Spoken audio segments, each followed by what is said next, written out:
I am Big Hoss. And I am Kanan, and we are here to talk about some news coverage. Some big stories. Uh, shall we start off with yours or mine? We can start off with mine. Um, January 7th, the Renee Good shooting. I'm sure everyone's heard about it by now, and you know, I'm gonna tell it to you again and give on my side of it and everything like that. And Big Hoss can also give his part of it. As y'all know, Renee Good was blocking the road with her car with her partner, and ICE agents were moving along, and they needed her to move her car, and she didn't want to. The ICE agent got the proper documentation from them and requested that they move. And another ICE car came along and told them to what was it, arrest her, I believe. And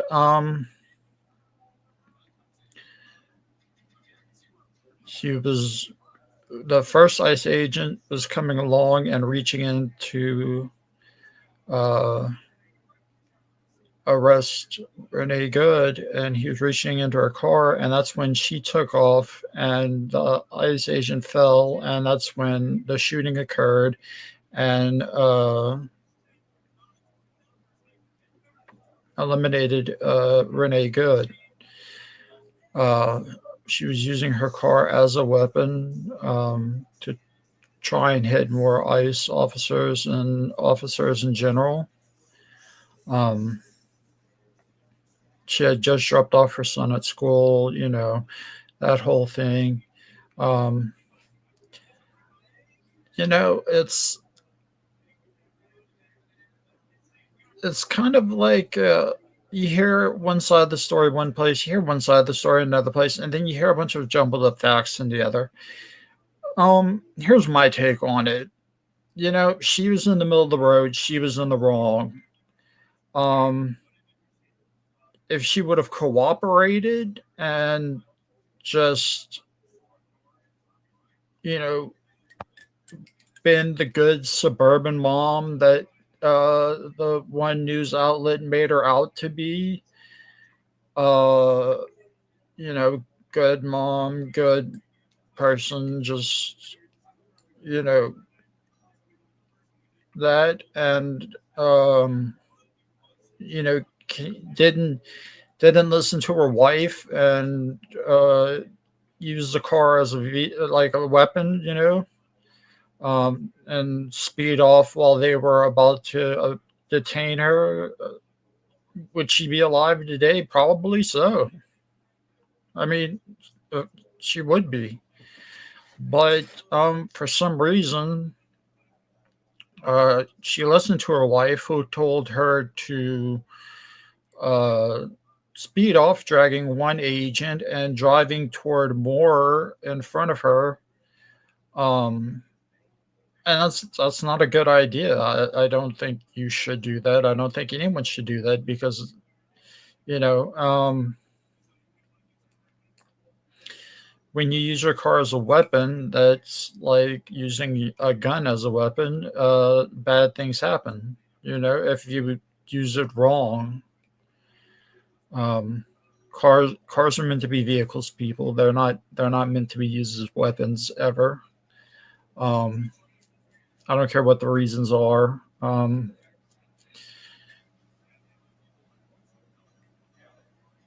There's really never a situation where you have to use your car as a vehicle. I mean, you see the movies and they use their cars as weapons and stuff like that. Like the hero comes crashing through. Uh, a building and stuff like that to kill someone or whatever, some outrageous thing. That doesn't happen in real life, and it never should. You should never hit someone into a building or anything like that for any reason, because that's that's not the way a civilized society handles things. Um, but I got off topic, because I do that. Um, but yeah, she was using her vehicle as a weapon toward law enforcement, and even if she had her reasons besides her wife telling her "Go, baby, go," um, her son wouldn't be without a mother. Her wife wouldn't be a widow. We wouldn't be having this big ordeal and everything like that. She would be going about her regular everyday life. Uh, is it worth whatever you're standing up for to get killed over by almost killing other people for? I mean, that's something you really have to ask yourself. Do you have any thoughts, Big Hoss? Um, no, you pretty much covered it. She was in the wrong. She was already part of an organization that was out there to stop uh, ICE agents. Uh, so she was already out there to um, intervene in their uh, their business, which she had no right in doing because it's against the law. And Exactly.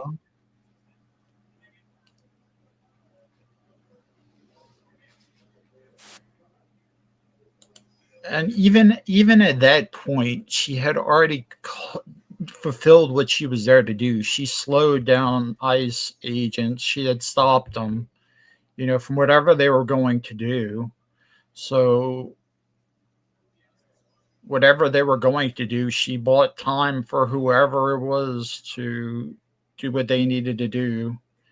You know, was the rest worth dying over?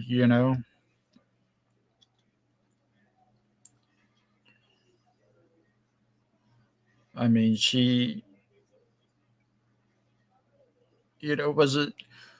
was it worth going that extra, uh, you know, 0 to 100 whenever she had already went to the 100 point already by just parking her car in the middle of the road, which is illegal, and obstructing the duties of ICE agents. I don't know what they were going to do. I don't know why they were there, but obviously she had done what her organization wanted her to do, was stop ICE agents, from doing their duties or whatever. Why take it so much further? Was it? I hope to her it was worth the cause.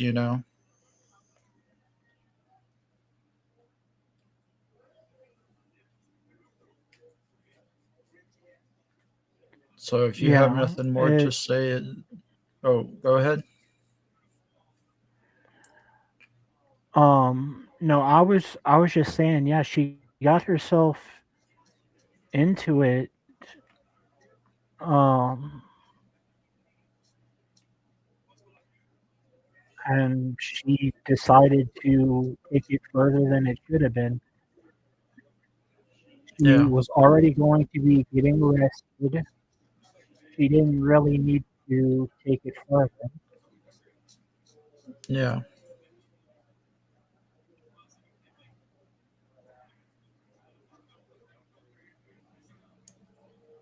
we can't hear you flying. All right, aloha. Can you hear me now? Yeah. Yeah. All right. I want to chime in a little bit on this Renee Good situation because I know there's mixed views and there's a lot of people saying, "Oh, it was murder." A lot of people saying it was justified.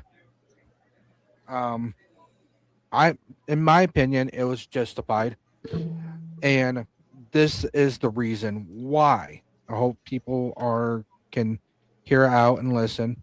Is that one? You had she was there impeding on the investigation of ICE officers. One ICE officer just took video evidence of her impeding said investigation. It wasn't until her wife decided to start running her mouth to the ICE officer. And we can hear several on, oh, go get lunch, big boy, and stuff like that, kind of aggravating. Then, as the officer was proceeding to go back into his vehicle, he continued. So, if you saw in the background from the view of the ICE officer, you saw an unmarked vehicle with two officers in there with red and blues flashing, getting out. That's when he proceeded to go over to them. But instead of going through around the back of the vehicle, he went around the front. Well, with that in the process, those two ICE officers decided to say, step out the vehicle. Well, that is a lawful order. And if we look at it, right now, she's impeding an investigation. That's obstruction of justice. That's a misdemeanor charge, but it can end up being a felony as well, too. Okay. Then you have her not listening to an lawful order because we see her not getting out of the vehicle. The ICE officer reach in, trying to open the door, and then she tries to drive off. Well, that's not listening to a lawful order.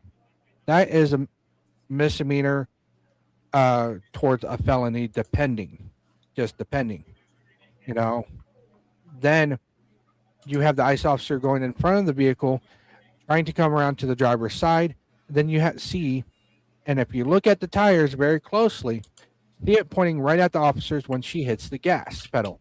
Well, that becomes the vehicle is now a weapon.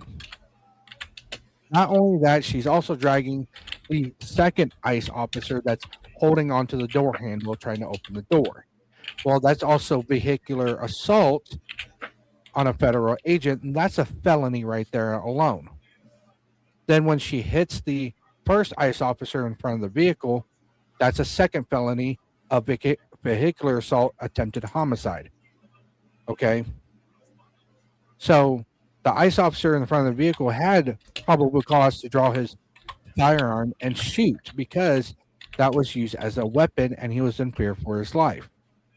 So, as we see here, she has for sure two felonies right there. So,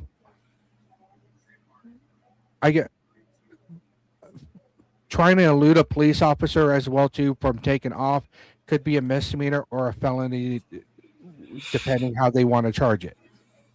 You know, so that right there shows more of intent to elude the police, but with how icy the roads are and how the tires were pointed at the first officer, shows an intent to hit the officer. But it wasn't until after the first shot you see the wheel turn away from the officer after he got hit. It wasn't a big hit. It wasn't a huge hit. You know, the officer ended up walking away, but with a limp. Okay. Was the second and third shots necessary? Probably not, because she was now moving away from the officers. But right there, her wife antagonized it, said, drive, baby, drive. So that was more intent to elude, but how the situation happened within seconds, it turned into possibly 3 felonies, 2 misdemeanors, and all that if she would have survived. Right. And I mean, my big main point is whatever group she's with, to do whatever it is she does against ICE agents. I mean, don't you think she did it And I mean, don't you think she could have just complied with officers and, just taken the hits? I mean, she would have taken less hits because she wouldn't have hit an officer and gone toward officers and stuff like that. Yes, with my and this is my opinion. People can take it or leave it. You know, if one she took the route of FAFO, and if most people don't realize what FAFO is, it's fuck around and find out. Okay, well, she fucked around by impeding on an ICE investigation and found out the consequences. Okay, so to if she would have avoided all this, one, she wouldn't impeded an investigation. She wouldn't have been there in the first place.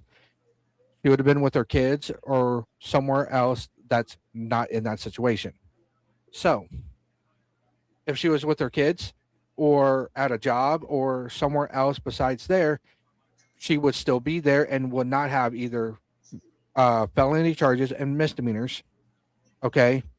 But since she decided to wake up and say, hey, I am going to go impede on ICE investigators and stop from ICE from doing their job, even though these illegal immigrants, these ICE officers, Minnesota police officers, border control has nothing to do with me. I'm going to go and insert myself into this situation.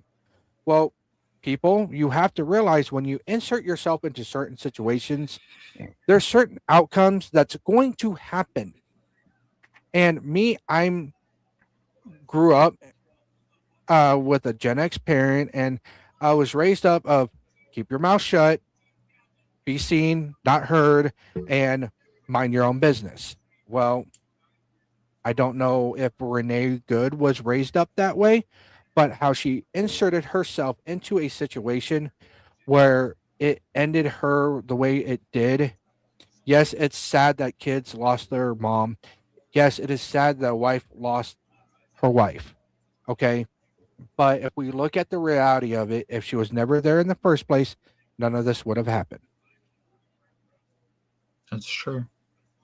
So it's the choices we make puts us in certain situations. And I have a hard time seeing how illegal immigrants, ICE officers, border control officers, and other federal law enforcement agencies and local law enforcement agencies has to do anything in my life unless it is impeding on one, my job, two, my livelihood. And that what I mean by my livelihood is that I can't go to and from a grocery store or to pay my bills and stuff like that. I can't do that. We have So a Facebook uh, okay. post. All right. I have my cousin right here. The ICE officers detaining American citizens. Yes, you are right. Yes, they are detaining American citizens, but it's also because they are impeding on the investigations. And let's see. People, you should know better than call people illegal. Well, what? Because yes, I know because we came from immigrants. But what I'm talking about with illegals that didn't go through the vetting process to come here the right way. Um, Grandma, grandpa, all came through the right process. When they came over from Philippines to Hawaii, they were on a registry. They came here legally and uh, did everything in the process. It's cousin. Let me. It's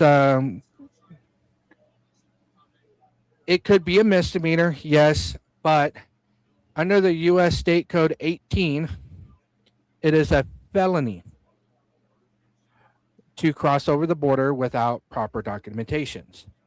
But I'm not saying all illegals are bad people or anything. It's just I find they need to go through the right vetting process. Um, with some of these, I can see where they're rapists, the murderers, and human trafficking, child trafficking, stuff like that, all drug trafficking, those are all illegal. And me, I those are not the ones that should be in the country. They need to go back to their own country. But I think, in my opinion, I don't know about Canyon and Big Hoss, they should be allowed to be able to do certain things, or be able to start the vetting process while they're in the detention center. They need to be caught. However, they aren't removing just the bad ones. They're tearing. Yes, I understand that, cousin. Um, but as of right now, they would be a felony to be crossing the border without the proper vetting. Um, but I know the Trump administration, what I've looked into, has a deal going on. If you self deport, you can come back through the right vetting process with no consequences. And you could be able to come back to America the right way. So I think that should how most illegals should do, is self deport, or even if they're caught by immigration, ICE, they should start getting the process started. Because yes, all illegals and all other immigrants that either one that their visas expired or their green card expires do have the right for due process. Do you guys agree? I mean, yes, there is a right way and wrong way to do things.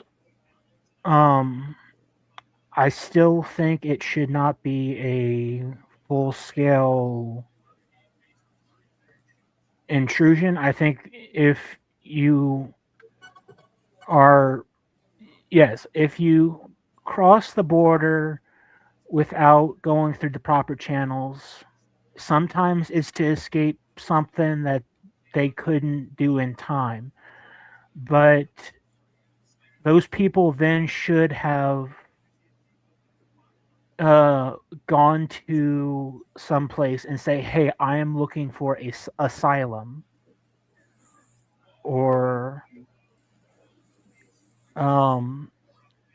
"Please let me go through the proper channels to um, become American. I'm in danger in my own country," or in some way, if they are approached um, by law enforcement, it shouldn't be like in complete tactical gear. It should be a regular police officer just say, "Hey, we've gotten information. Um, you are technically here illegally, but we're going to give you the option. Go back now and then come back in the proper channels, or you get forcefully deported." Which, honestly, if you're one of the good ones, you would say, "Okay, that's not so bad, because if I get forcibly deported, I won't be able to come back." Instead, it would be, "Okay, go back for a short amount of time, and then just come back through the proper channels." It would be just as fine as doing it originally. But I just think, honestly, ICE is going a little harder than is called for, but they're still doing their job. Yeah. Chime on that.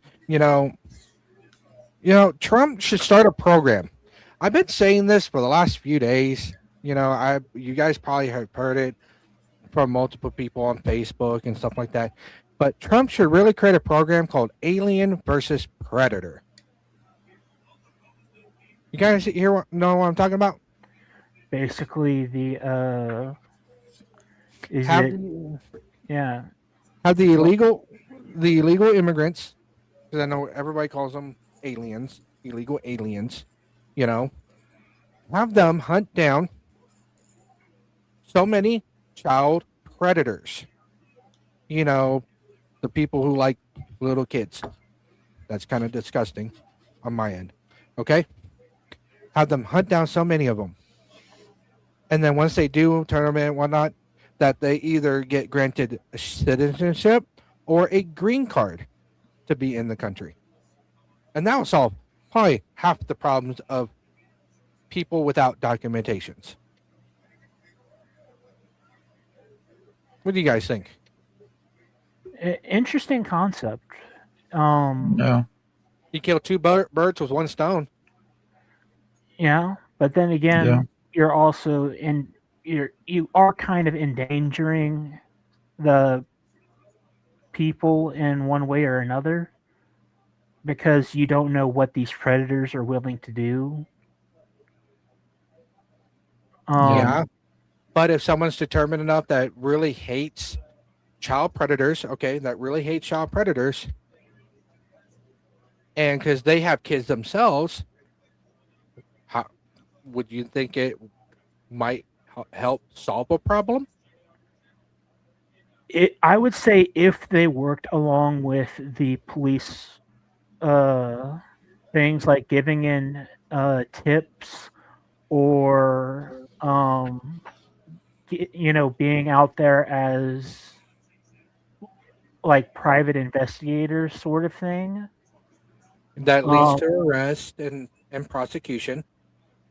yeah, And now, I don't think they should go in basically themselves and be like, all right, take them down. I think giving in tips and leading the police to them should be enough if it turns out to be a legitimate claim. oh yeah, and you know, But I just don't support a random person with no training to go in and try and hurt this individual they believe to be a predator without some uh, supporting evidence. oh yeah, I agree. But it was just a thought, that randomly thing that popped in my head. Would help might help solve some of the issues.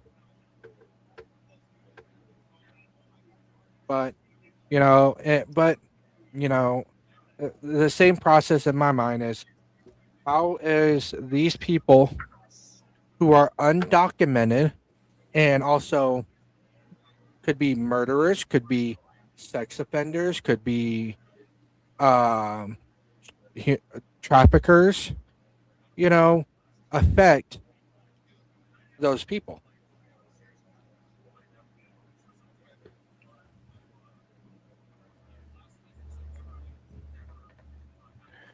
And Um, my cousin has agreed with you. yeah. Look at that. Um, Yeah, as long, with the right information that leads up to prosecution. Yeah, I'm with you on that, but you know, to be able to count towards it must lead to a prosecution. Well, in the court of law, we have to prove that this person is this. You know, so we talked about Renee Good, what happened there. Big Hoss, go ahead and talk about your side, so before we get too much off topic. of course. I am covering the Alex Peretti shooting, which it is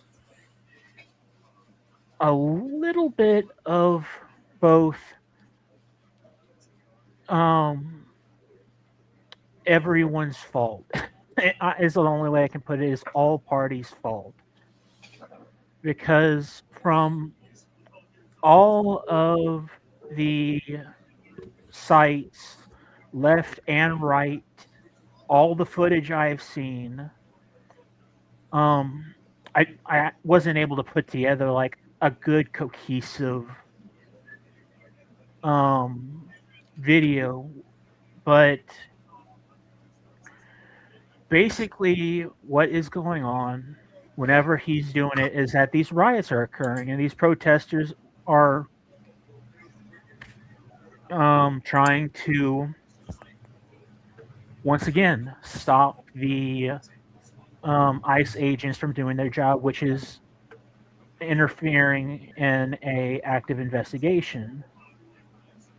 That's technically a crime, and at first the most of them, yes, the ICE agents start to kind of shove some of these women around, but it's to get them away from their position and get space in between them so that they can do their job. I mean, most people will see this and be like, "Oh, that's an abuse of authority." Um, it's not actually. It is not a good thing. It's not a good image for the police to have, but it is common practice to remove all seen what's the word I just said it intervening uh people to uh either remove them from the scene or arrest them until further evidence is um until the investigation is done.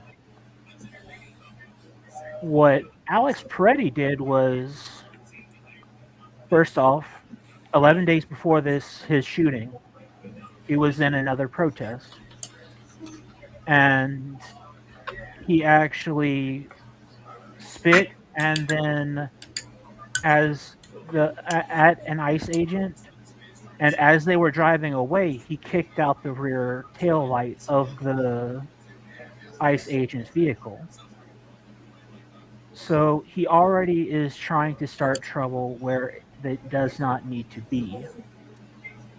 So fast forward back into the day he unfortunately passed.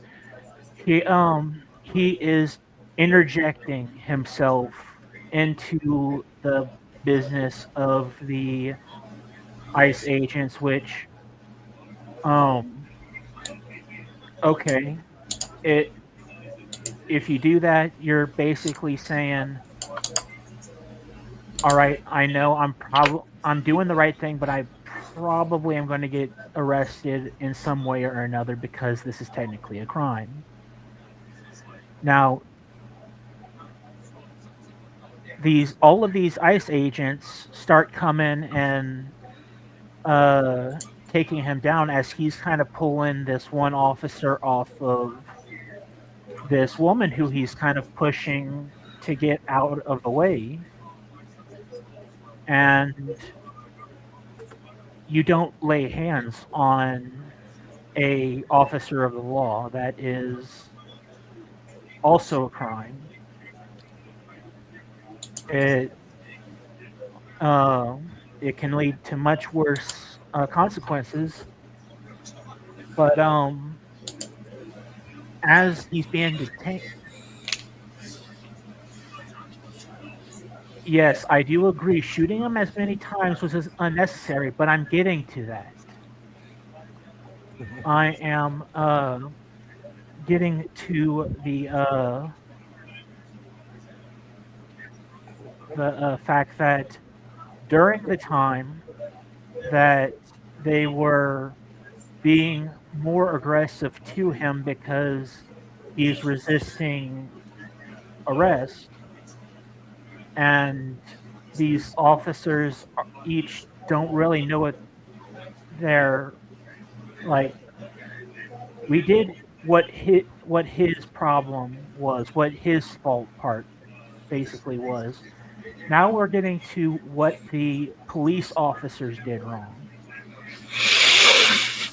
They were doing their job, but there were a whole bunch of miscommunications that should have occurred.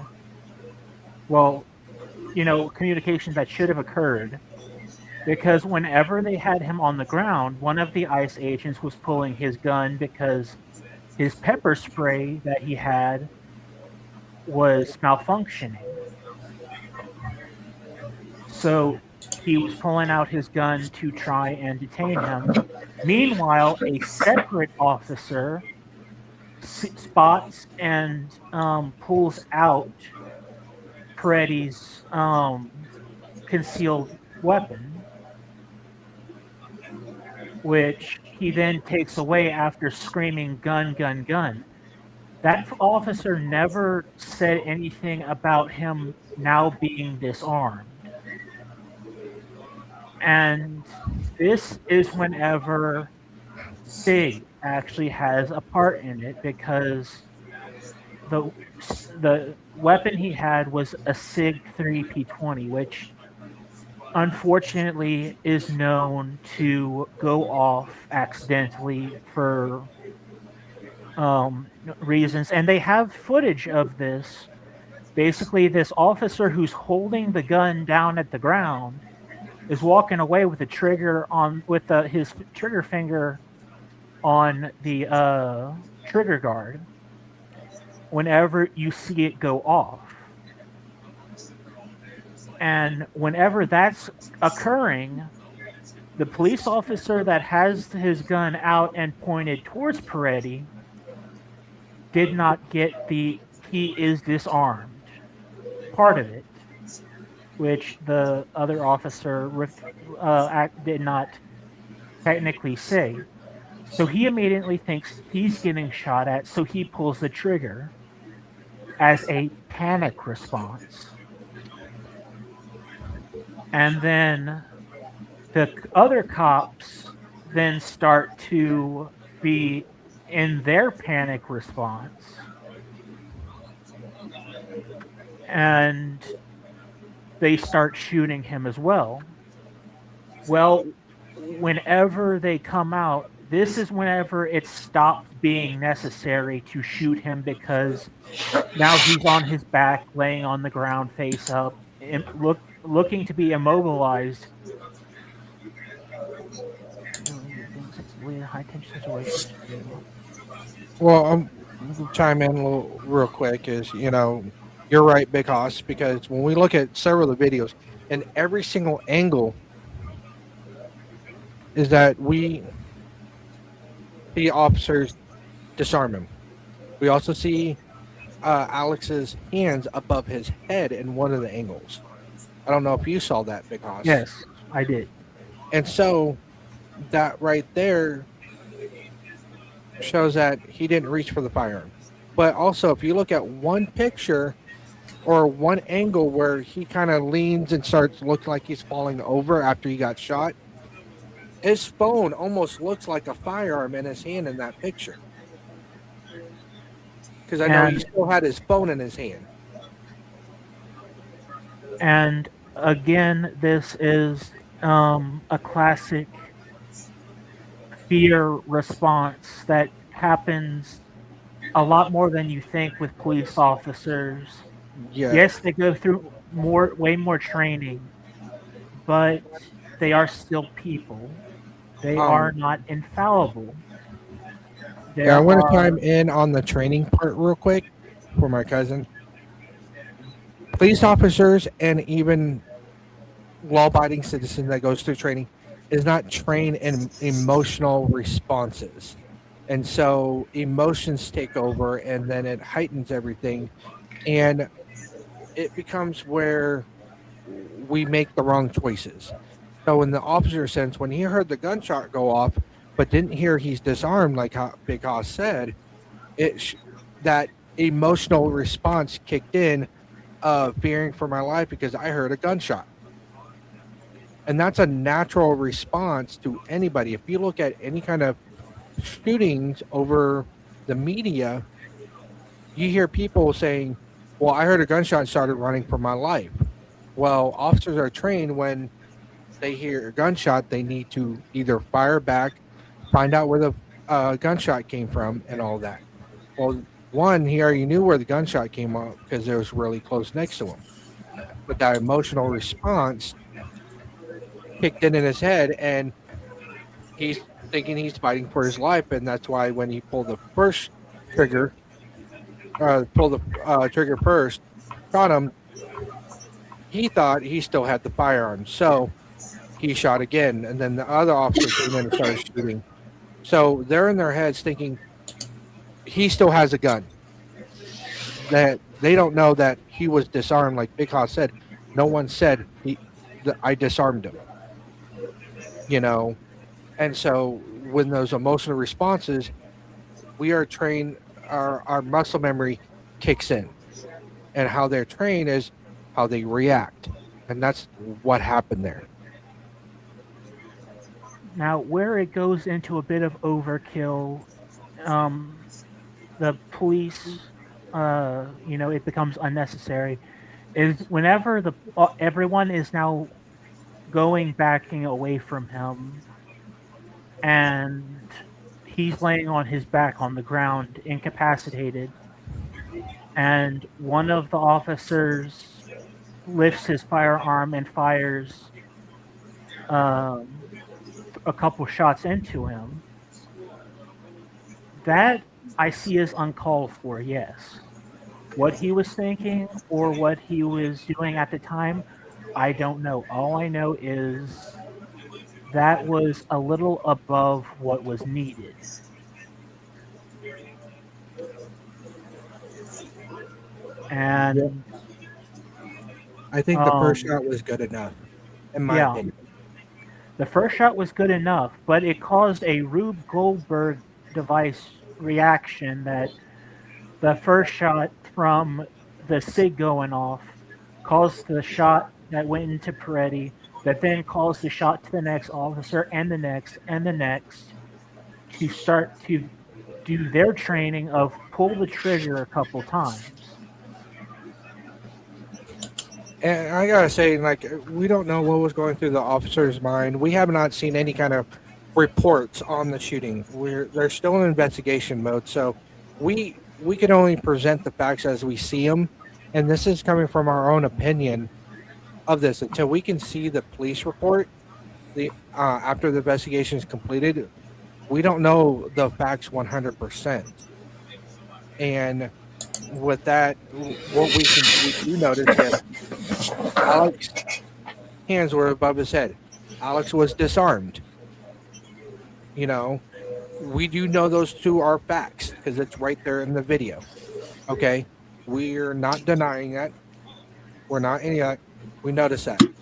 But what we do notice is that there's a natural response from a gun that malfunctioned and it has a history of malfunction caused the officer to panic. And I think all of us know when panic sets into place, that causes a lot of issues. You know, uh, everybody has a different response when it comes to panic, but that's how I see it. Um, my thoughts is one was Alex in the right for interfering. No, he should have just stayed back because he was concealed carrying. As law-abiding citizens, it's a Second Amendment right for us to carry a firearm, but he was concealed carrying. So what he should have done is stayed back and be a expert witness. Because if he was a witness to it, everything would have been solved in court. There is a court of law for a reason. So if he would have stayed back away and filmed and been an expert witness, this wouldn't have happened. Should he be carrying a firearm at a protest? That's his decision. I don't disagree because you know what? You don't know what's going to happen. You don't know if a person is going to come in there that hates the protesters are going to do something. So, is he within his rights to carry a firearm concealed? Yes, because what was told by Minnesota police that he had a concealed carry permit. Is that true? I don't know. I have not seen the reports or I have not seen any documentation to say he does have a concealed permit. Okay. So the only thing wrong I see that Alex did, besides not cooperating with law enforcement, was inserting himself in the first place. If he would have, even if he inserted himself, if he would have stopped what he was doing and put his hands behind his back like a law-abiding citizen who would do, he that would have escalated. And when he would have put his hands behind his head, behind his back, or not really behind his back because that's where his firearm was at, but behind his head, and then let officers know, hey, I am armed. I have a concealed carry permit. It would have went a different way. Would you agree, because Kenan? Yes. Yeah. Do not believe that they are trained to know that the specific type of gun is at once a malfunction.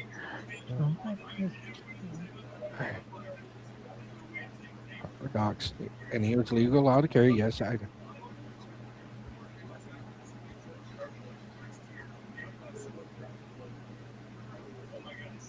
How many more people have to die before? Okay, that is a very good question because hopefully no more. But the protesters, and I mean all protesters, including rioters, need to cooperate with law enforcement. Is they're cooperating, none of this stuff would go down. If law enforcement say, "Hey, put your hands behind your back," put your hands behind your back. You're getting arrested. Go fight in the court of law, because when you go fight in the court of law, you can get the charges dropped, or spend a few hours in community service or something. Because with all this, it's a misdemeanor. You do not want to get a free felony. A free felony makes everything a lot worse.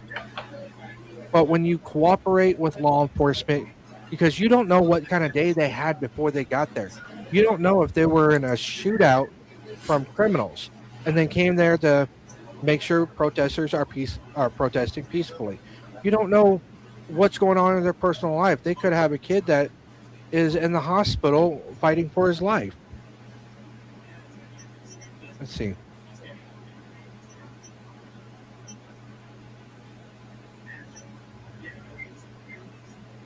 Yes, you are right. Both sides do cause Yes. bullshit. Okay, Yeah. I'm not going to argue with that. I see it both ways. Okay, Yeah. it's just, you know, I agree with peaceful protest. It's our First Amendment right, okay, to protest peacefully. But where we draw the line of peaceful protest is when it becomes rioting, when you're destroying property, when you're fighting, inciting violence. That's not a protest. That's a riot. Okay. And when people cross those lines, they still need to cooperate with police. And I've seen in a lot of videos, people are peacefully protesting. Yes, they're yelling at officers, they're yelling at ICE, they're telling fuck ICE, fuck police, and all that.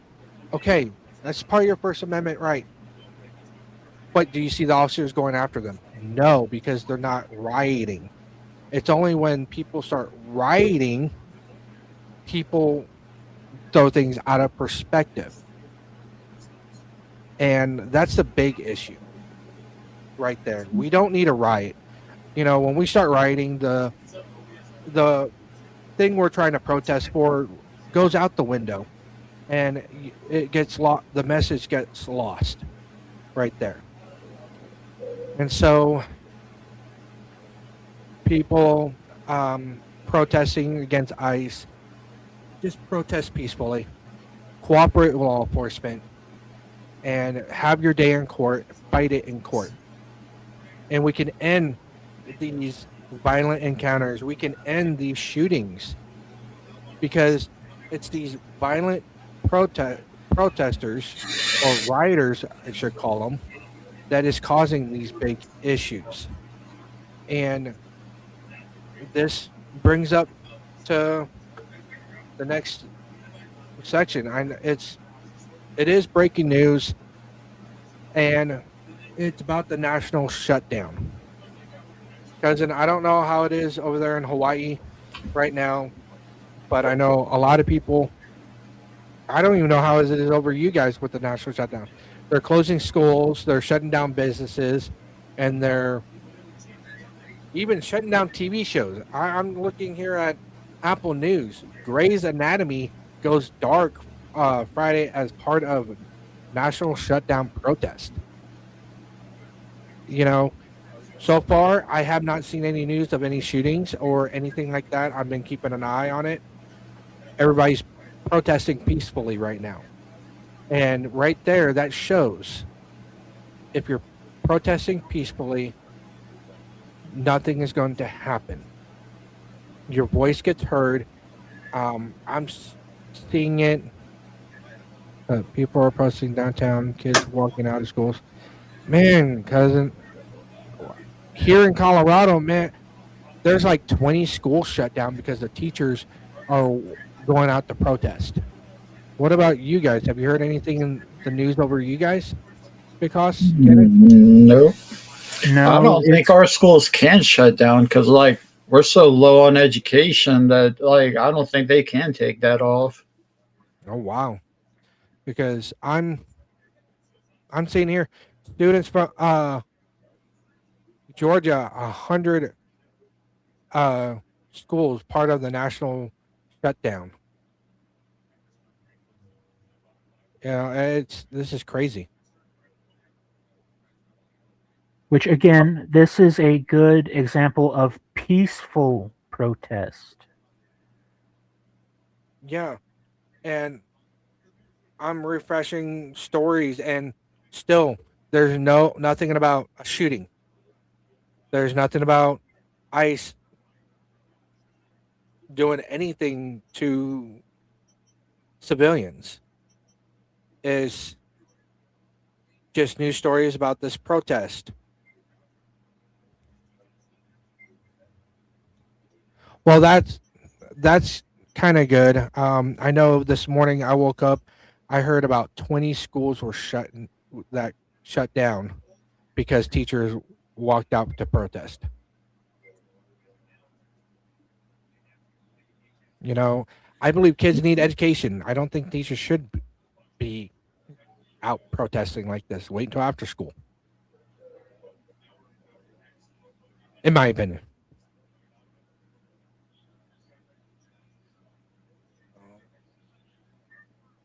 Click on gun violence and see what we got here.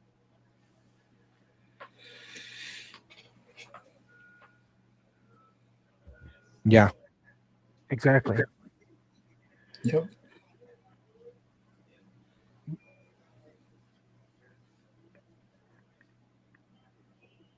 Oh wow.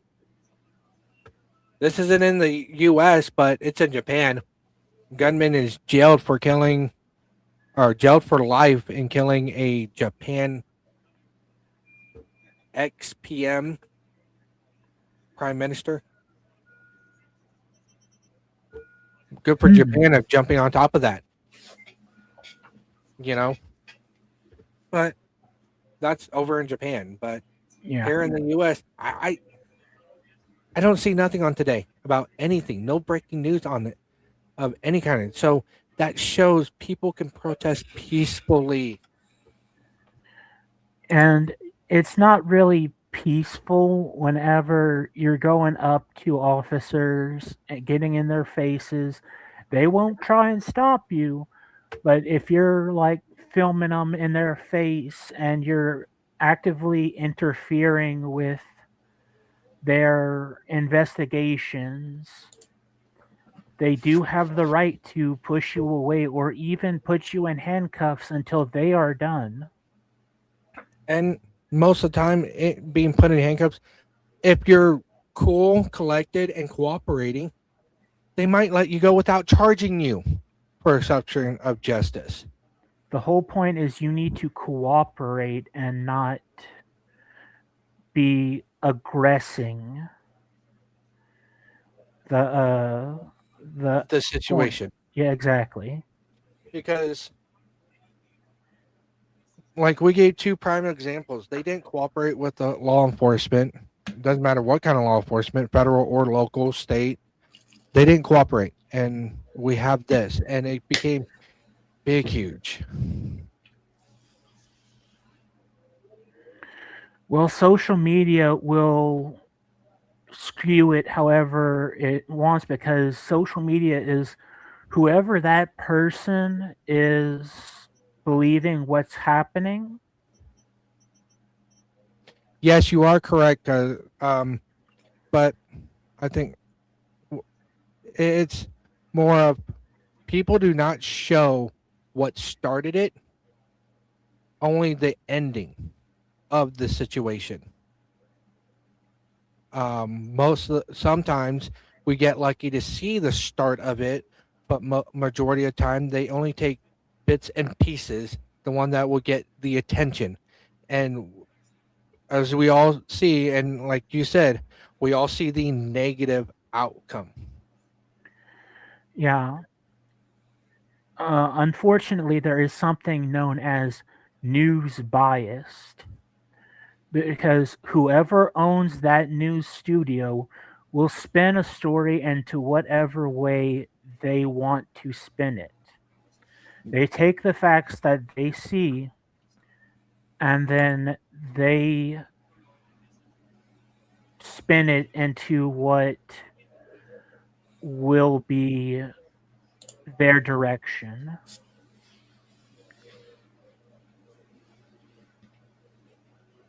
You know, to get the best, to know what sources are biased, ground news is a good source to find out biased news media. They'll tell you whether or not it's left. They could tell you whether or not they're right, centered. You know, that is a good source for that. Also, if let's say you want to find out if your local news is biased, leaning or left, right, or however, or center, you can also go to allsides.com, and that shows news media bias, if they're leaning left, if they're leaning center or right, and how far right there. And I use all that. I even use ground news as well too, because I do not like biased news. I like news that is in the center, and in the center they don't spin it into their direction. The right is bad about it, so is the left. So the center tells both sides. And if you don't want to be too biased, I would say don't watch and listen to just their news stories. Go around to all of all of your news websites. Watch whatever videos they have and piece it together yourself Yeah. Have an because then you can get all of the facts of the video and then you can figure out yourself what happens from piece to piece because you're getting all of the image, not these pieces that were picked and chosen by the news. oh Yeah. yeah. You even though I'm pro Second Amendment, I try to not to be biased. I try to be open minded and listen to both sides. That's why the second season of the Gun Talk, when we put it out, I invite people on the left, the anti community people, all these people who are protesting for against ICE. I I lend a hand out to see one to debate, hear your side. I would love to hear your side and to get your guys' perspective, and then give you guys my perspective on things. And we try to bring out facts, not conspiracy theories or anything like that. And me, I like the facts more than this person said this or this person says that, or no, you're delusional. No, if the facts are there, I can show it and I have proof these are the facts. Right. You can't argue whenever you have the facts of all sides and everything like that. And I believe if you have the facts right there in your face, that solves any arguments. So, but with today, we covered the two shootings that happened in Minnesota and also the national shutdown that's going on today. As I said earlier, we explained the outcomes, what could have happened if it went in the other direction. Also, how to protest peacefully and to cooperate with law enforcement, no matter how mad you are with them. If you cooperate, you fight your day in the court and you live to see another day. Okay? Always fight in the court of law because that's why we have a court of law for. When you protest, you do cross the line, and this line is the law. So we have the laws for people to follow. So um, stay tuned for other news breaks and news episodes that we're going to give you coming out with what we see out on the news media to verify and give you out the facts so you guys can have it right there for you. I'm Flying Hawaiian. We got Big Hoss and Cannon. Thank you for watching. So, and we'll see you guys next time. See y'all next See you time. again.